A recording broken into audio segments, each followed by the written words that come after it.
Good morning, you're tuned into COVID-19 Bulletin on the 2nd of July. This is The Wire. India's COVID-19 tally has breached the 6 lakh mark.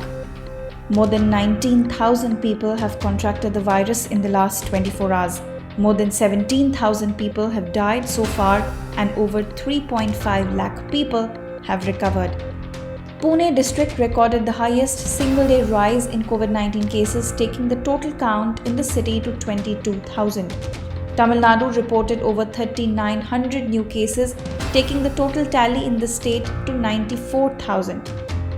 Delhi's Chief Minister Arvind Kejriwal said yesterday that the situation in the capital is improving and is not as terrible as predicted a month ago.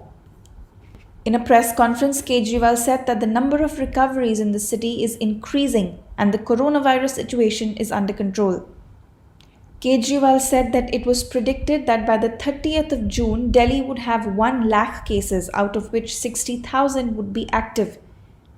But as of now, Delhi has recorded around 89,000 cases. With a surge in COVID-19 fatalities and infections in Odisha, the state government has announced weekend shutdown in 10 districts with high active caseloads.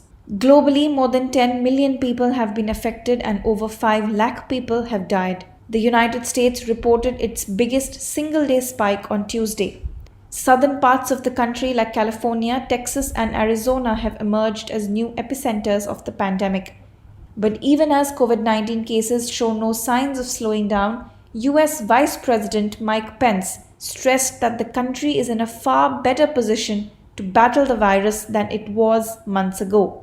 The Central Reserve Police Force has urged its personnel who have recovered from coronavirus to be good Samaritans and donate their blood plasma to save the lives of others infected by COVID-19. The CRPF, as per latest data, has a total of over 1,200 coronavirus cases, of which 655 people have recovered and 555 are currently under medical treatment.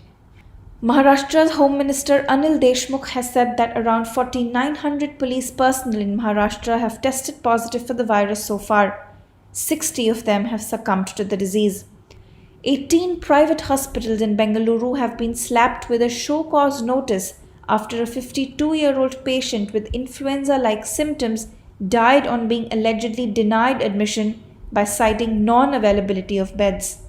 Health Minister of Karnataka has said that the refusal to provide treatment was not only inhuman but also illegal. According to media reports, the United States has purchased almost the entire worldwide stock of Remdesivir. Remdesivir is one of the 2 drugs being used in the treatment of coronavirus patients. In a deal between the drug's sole manufacturer Gilead Sciences, the US Department of Health and Human Services was able to secure more than 5 lakh treatment courses of the medicine.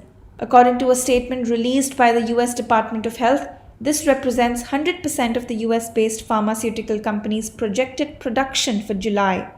US Health Department Secretary has also said in a statement that the United States President has struck an amazing deal. He added that Trump is making sure that the medicine reaches each and every American. This move comes 2 days after Gilead Sciences announced its pricing plan for the much-talked-about drug.